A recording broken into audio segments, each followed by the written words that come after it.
Hello, everybody, and welcome to game number 2 of our TESPA matches for the night against the University of Minnesota. My name is Greg. I am a coach here at UTD Esports. With me, I am joined by our analyst, Ivan. How's it going, Ivan? Long time no see.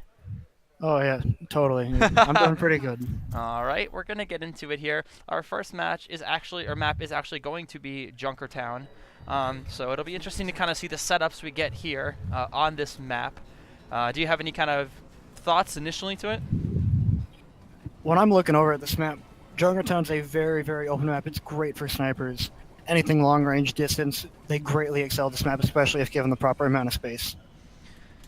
And yeah, UT Dallas will be on defense first, so let's kind of see if they've got anything running. They do look to be going with the Orisa Diva here. Symmetra, I assume that'll be switched off, but you never know. So kind of a typical defense you'd see here for Junkertown. I'm curious if Minnesota will opt to do anything unique, whether they decide to run kind of, the pirate ship that we saw earlier today, or something else kind of along those lines.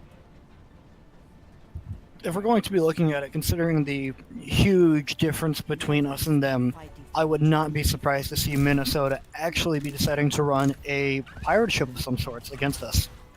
Yeah, I think especially in these early matches of TESPA, it kind of allows you to have flexibility if you want to run something a little differently, if you want to try to, kind of mix it up a bit. Now is the time to do it because it's just so early on, and you don't really know how your opposing team is going to play or what they're going to do. So kind of now is the chance to test things out and see what you can kind of come up with. Oh, most definitely. Now, it seems to be very interesting how we're going to be setting up over here on the right side, waiting for them to come out of spawn. I'm very curious to see what they will be doing. As we do see all of the members of UT Dallas crouching by this door, looking to try to do something a little cheesy, I guess, here. Setting up here for the early defense to try to make a pick or two. The only thing I can possibly think of besides just deciding to be cheeky is also the concern of if they... Oh, and there we do see the Bastion come out of the spawn. We do, but immediately a pick right off the bat. 2 picks, 3 picks here for UT Dallas. Looks like the Junkrat strat being cheesy right here at the beginning was a good idea, and actually able to see that it was a pirate ship right off the bat and kind of counter them before they could get anything going. I do believe it was definitely done in spite of expecting a pirate ship. This way they could easily get the Bastion. They could kill him before they can even set up, ruining any chances they have, forcing an early swap off the Bastion. Yeah, that was a really good idea for a counter. It looks like they did opt to switch off of it here for Minnesota, opting to go with a Junkrat of their own, trying to do what they can for defense. A nice double pull-in by Orisa onto the point, as Doritos putting both of them into this point here, trying to do what they can to just get this early damage and force them back. Junkrat up top, laying down some deeps, but he is going to go down, or he's not going to go down. Zarya is going to go down. Loon picking up the first kill and doing a great job here, UT Dallas, holding this early defense. As we're going through, we can see it. They've decided to swap off the Widow and actually go for a Soldier for some more consistent damage onto the shield, because Junkrat's not being able to be given in any space due to T-Walk over here on the Widow, shutting down any attempt they have of coming out of the spawn. Yeah, they're really doing a great job of just completely controlling this point. Already have 4 ultimates, and already the T-Walk Widow ultimate is charged, but 5 ultimates here ready to be used for the side of UT Dallas. So they already off the bat have been landing a lot of shots and have been very dominant, just getting ready to kind of hold their point super well. Looking at it, they're still struggling to get out of spawn. Now, Thomas, being a little bit cheeky, has finally been taken out by the enemy team, but I highly doubt they'll be able to push through just due to the massive ult economy advantage we have compared to them. They have nothing being able to counter us for the amount of swats that they had. Yeah, they've been doing a really good job as we see a 2-man and more kills, but a 2-man Junkrat tire coming out as they still do have the Diva Bomb, Nano Boost, and Zen ulti kind of on tap here, waiting if necessary. So great initial defense here by the side of UT Dallas, and kind of just they set themselves up for the long haul.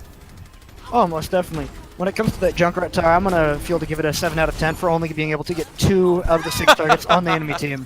Yeah, I agree, especially being TPPC. He should have gotten more, but still, nonetheless, picking up the kill is not the end of the world. As we do see the Nano going to be used and the Diva Bomb as well. Is it going to be able to pick up anybody? It does pick up one onto this Junkrat, as Mercy is the only one kind of trying to do anything here on the backline from Minnesota.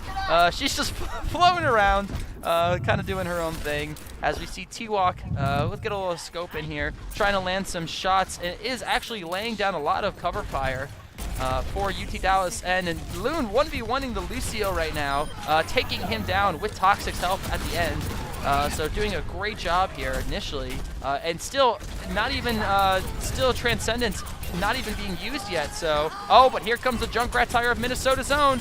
It's not going to get anybody. T-Walk is able to pick it off before it's used.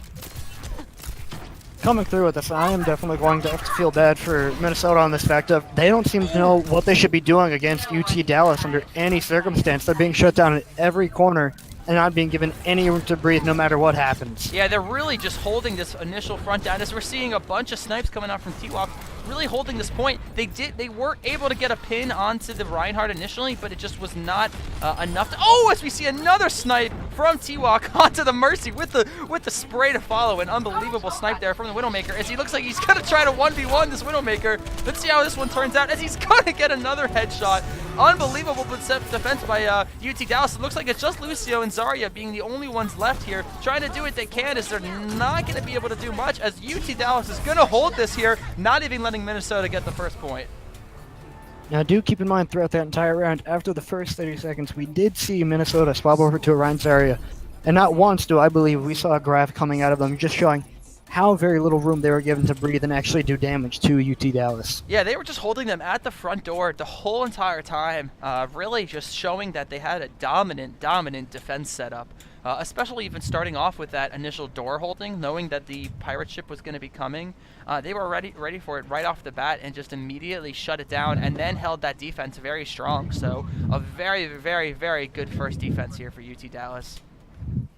Oh, most definitely, and even then, when missing the main tank, you could see a very careful retreat on the side of UT Dallas, waiting for the team to come back in order to regroup. And during this time, you could see when Minnesota made their mistake by letting their Mercy get picked off by Thomas. Yeah, he's doing a great job here. Thomas on that Widowmaker, being T-Walk, really landing those headshots. Kind of just being someone that had to be considered at all times. Especially the other Widowmaker could not do much to really deal with him. Very, very, very strong. We do opt to see a little bit of mixing up here. Obviously, these aren't the characters they'll be going, or the heroes they'll be going. We could see a little bit of flexibility, though. Do you think we'll be seeing something like a pirate ship or something else along those lines? I think we could be seeing something along those lines, especially if UT Dallas is feeling like being a little bit cheeky. They could even go for a Torbjorn setup on the point, just to show how much better they are than Minnesota. Yeah, I would not be surprised if they were to opt for something like that, a little cheesy, try to have a little bit of fun. But, you know, we obviously could kind of do with everything. They don't have a very far while to push. So all it really takes is 1 or 2 team fights. As we saw on Route 66 earlier, all it took was like 1 winning team fight for them to do it. As they do opt to go for a pretty standard comp. Zarya, or Diva and Orisa being their 2 tanks. As we do see Minnesota actually setting up the same defense that UT Dallas did, and it actually was successful for them. Picking up 2 kills here right off the bat onto 2 members of UT Dallas, so they're going to have to react to this and kind of figure out what to do. While it may be an early hold at the very beginning, allowing Minnesota to get the first few picks, overall in the long run, unless they start going backwards, all it takes is 1 easy push in such a close quarters to gain the advantage there. Oh, we do see Plox actually picking off T-Walk, though. So finally able to get one on his own. As TPPC actually taking down Junkrat in the background. Loon picking up another one as well.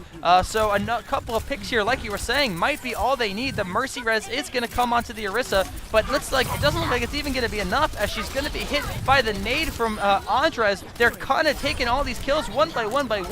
Looks like University of Minnesota's defense is just falling down. Oh, and as you can see here, yep, as going through, we are running the double sniper on the side of UT Dallas, giving a sheer amount of sight lines and damage. We've actually swapped off the Widow now more for a Tracer to allow for much more close quarters damage on the enemy team, especially being an up-close fight. Oh, as we do see a 70. Oh, and a nice Klein kill there by TPPC. Ryan playing this Hanzo incredibly well. Widowmaker sitting up top, trying to see what she can do, and a Nice jumping snipe by TPPC as UT Dallas takes Junkertown in dominant fashion. Oof. One of the very key things to notice there was how, while Minnesota may have been holding up close, the moment that fight was over, they quickly swapped over to a dive to try and recontest the point as fast as possible, knowing how very little distance UT Dallas has to go and the big stackers they suffered early on. Yeah, really, just holding. Honestly, that defense was the key to them. Just immediately right off the bat, being able to deny them anything. And it looks like for the second map, we're actually going to go to Lijiang. So nice to have a second King of the Hill map. We'll see if they're able to have as equal a dominant performance. I believe UT Dallas can do it quite easily just for the fact of when watching throughout the entire match, you could see the amount of space that was being created due to the tanks and the non-stop healing they were getting from their healers, which allowed the DPS to have as much free room to do whatever they wanted to do on the enemy team. All right. So, again, this is a best of 3 here. As UT Dallas does take the game number 1, so they just need one more win here on Lijiang Tower to take a 2-0 victory over University of Minnesota, and this would be actually their first day of TESPA, so they would end the day 2-0 if they're able to take a victory here. Very, very strong showing as far as their first matches, so very impressive right off the bat. Since we're moving on to Lijiang has very many different points along, very many different types of team compositions to be run. So depending on the map, we can either see a variation between a classic dive, a dive with a pharmacy, or even a Ryan Zarya or Goats composition being taken out to try and meet Minnesota head on and see how well we can do against them. Yeah, I'm curious to see what they opt to go with. You know, like you said, there are a bunch of different options you can use on Lijiang, whether they do opt to go for the Goats or the pharmacy or something along those lines. I wonder if we'll see a little bit of, I guess, new things. Maybe we could see a Mei in there at some point, being very strong on most of these maps. Maybe we could even see something like Moira, depending. So we're kind of curious to see the adapting these teams do, especially University of Minnesota. Curious how they kind of come out. One of my biggest things that I don't believe University of Minnesota will be running will be that fire, because after seeing that dominant play by T-Walk on the side of UT Dallas, I don't think they'll be very comfortable running the fire, especially in such an open quarters map such as Lijiang, depending on the points. And it will be more likely to see such variations of Goats coming and hoping in for the close quarters brawl. I agree, and I think they have to respect that at this point. Just Thomas's unbelievable plays so far on this Widowmaker, really doing a great job of just dominating the enemy. As we do see a little bit of trolling with these heroes like last time. Again, you know, kind of to go back to what you said right here, Andres and Alan, Alan being toxic, very great job of early healing, kind of keeping the tanks alive, especially on defense. A couple of times they got pretty low, but they were just untouched healers on the back line, able to kind of just clean up and help the tanks basically stay stable the entire time. Now, we will be playing on Lijiang Tower Gardens, meaning it is a very open map, which can be extremely susceptible to a pharmacy if Minnesota decides to run one. But seeing as though how we have Thomas on Widowmaker, if they do decide to run that, I believe they'll be shut down very early on. Yeah, agree. And we'll kind of see how they decide to adapt to it, as it does look like we are going to see a Ryan Zarya combination coming from UT Dallas with the Genji as well. So we haven't gotten to see the TPPC Genji yet today. So that'll be exciting to get to see him premiere it. Ryan, a very experienced Genji player, has a lot of very high quality games on it, so finally getting to whip it out here on Lijiang Tower. Seeing as how we're running Ryan Zarya, I'm expecting UT Dallas to head right over onto the bridge to try and engage the enemy as early as possible to go for the close quarters combat, a place where we can excel. Yeah, I imagine that too. Maybe we could see a couple of boops from Toxic. Actually, they do opt to go right to the middle here. Just run straight to the point as University of Minnesota. They are jumping in with the Winston right off the bat. UT Dallas actually able to get to the point right away and hold them back here. So they're going to be able to try to do what they can, getting held to this side room as UT Dallas already having a nice strong hold on this point, and it doesn't even unlock until right now. So a very strong point as we see the Winston jumping in, getting booped away by the team though. Lucio is on the point. He does get killed as well. Toxic gets brought very low, but it's just not going to be enough as, oh, Andres actually getting taken down by the Pharah. But it doesn't even matter as UT Dallas picking up 5 kills for themselves and getting this first cap. You can see UT Dallas having a very dominant hold, and the mistakes coming from Minnesota. Is playing against Minnesota. Minnesota failed to remove any type of point control that UT Dallas had, and they came straight on to the point of being able to establish this, and that was the first of many mistakes that Minnesota will most likely be making this round. Yeah, it's really, I mean, even after seeing that initial Junkertown map, it's really going to be tough for them to do map much, as we see UT Dallas just dominating so far. More kills picked up on Mech Diva as well, and another kill. So really just unbelievably dominant performance. We already have the Shatter here for Dorito Purge, as well as a High Noon from McCree. So just ready to have those ultimates used at any time. And just kind of sitting at this choke waiting for them to do anything. You can see Minnesota and actually the very little decisiveness they have. They don't know where exactly they are going to be going. And UT Dallas already has this big ult economy up, being able to shut down any decisions that Minnesota does decide to make. And here comes the High Noon. The couple of kills are lined up as actually Dorito Purge is going to be the ones to get them here. Actually, in the end, only using the Grav and the High Noon and still picking up a team kill. So up to 70% for UT Dallas. Absolutely dominant first map Garden performance. We should be expecting Minnesota actually be coming up on some ult sometime soon, but right now it's currently in last fight territory, so unless Minnesota wins this one, this round will be going to UT Dallas right here. And we still have the Shatter Blade combination, so they still have that ultimate combination from UT Dallas to be used at any time they need to. As it doesn't even matter, we're going to see the double boop off the side. There's a couple of more kills coming up here, as it looks like UT Dallas is going to get yet another team kill. Minnesota unable to adapt, and they are going to take Garden, the first map on Lijiang Tower. One of the very big mistakes that Minnesota was constantly making was the fact that while playing dive, they only ever had their tanks going in on the initiation, basically feeding free ult charge to the side of UT Dallas. Yeah, it really was tough for them to just get anything going, especially because right off the bat, UT Dallas just moved and captured the point immediately. Like they got to the room first and immediately went right to the point, so there was just not much they could do to kind of react to it. They had to just wait and be patient and try to make something happen, but unfortunately they weren't able to and just held that point the entire time. I imagine we'll see something similar as they do not opt to switch up their team comp whatsoever. So I do imagine we will see a very similar performance to last game. Most definitely, especially seeing as how long it does take for Minnesota to adapt to any of the playstyles that UT Dallas is running. We can expect an easy forward aggression on them, going straight for the fight. Yeah, they're just completely aggressing rather than last time where they went on the point trying to get a couple of picks here as they're just poking back. T-Walk actually being able to pick up this Reinhardt. Looks like they're still trying to push up. A couple of members of University of Minnesota are pushing in, trying to do what they can. Diva is on the point. She is going to go down here. Unmech Diva as well. So another couple of kills for UT Dallas and already capping the point.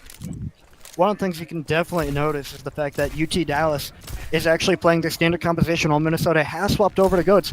And what this does allow is if they lose that first fight, UT Dallas has such a big ult economy, it makes it extremely hard for Minnesota to gain any ground from there. Yeah, it'll be interesting as we do see a Shatter come out onto 2 of the members of Minnesota. An unbelievable Shatter, actually a huge Shatter for them, trying to push up a couple kills, 3 kills, 4 kills, and it looks like this Lucio is going to be the 5th and a team kill. Excuse me, Diva's the only one alive, so 5 kills here for UT Dallas as an awesome Shatter leading the fight.